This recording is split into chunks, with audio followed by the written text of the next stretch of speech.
for other announcement po para sa ating co-op, si Pastora. Ay, sorry po.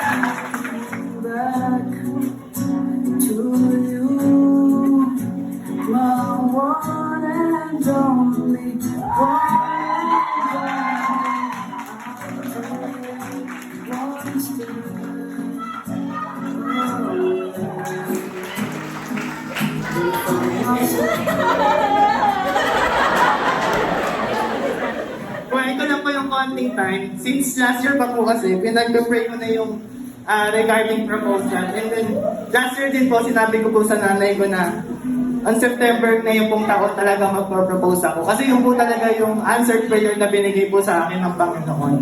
And yung nag-iisip po ako habang pinaprepare ko siya at nagpe-pray po ako, may isang tanong po na wala sa atin, pumasok po sa isip ko, sino nga ba ang Mary Joyce sa buhay ko? Kasi since 2011 po, we shared all of our successes and failures.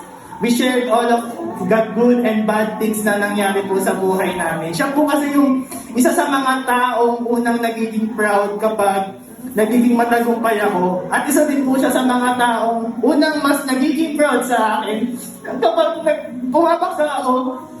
That's why nung inisip ko po yung tanong na yun, lahat po talaga nag-flashback sa akin.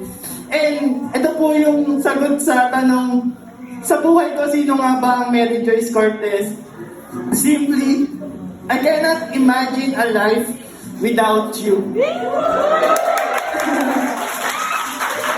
Thank God because binigay ka niya sa akin. Kasi you are everything that I prayed for. You are God's blessings to me and hindi ko hahayaan ng anumang bagay na mawala ka sa akin. That's why today, gusto ko itanong yung same question. Sino ba ang Darwin sa buhay mo? And let this Darwin spend the rest of his life with you. And let us together honor God and fulfill the purpose of God in our lives. At gusto kong tanong itanong ito sa iyo.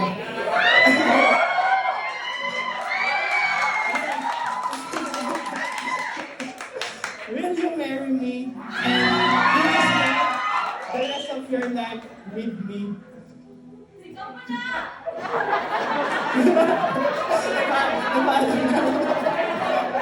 Paalam mo ba?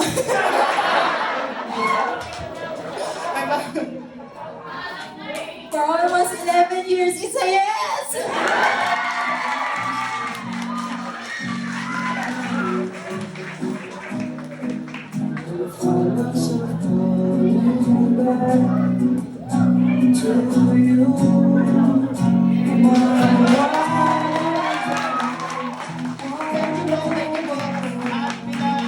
Pinagyan ko po kami ng time para makapag-propose sa kanya. Hopefully in our lives po, ma-fulfill namin yung pagkatawag sa amin ng Diyos. This is not only for us, yung marriage na to, this is not for us. This is for the glory of God. Amen.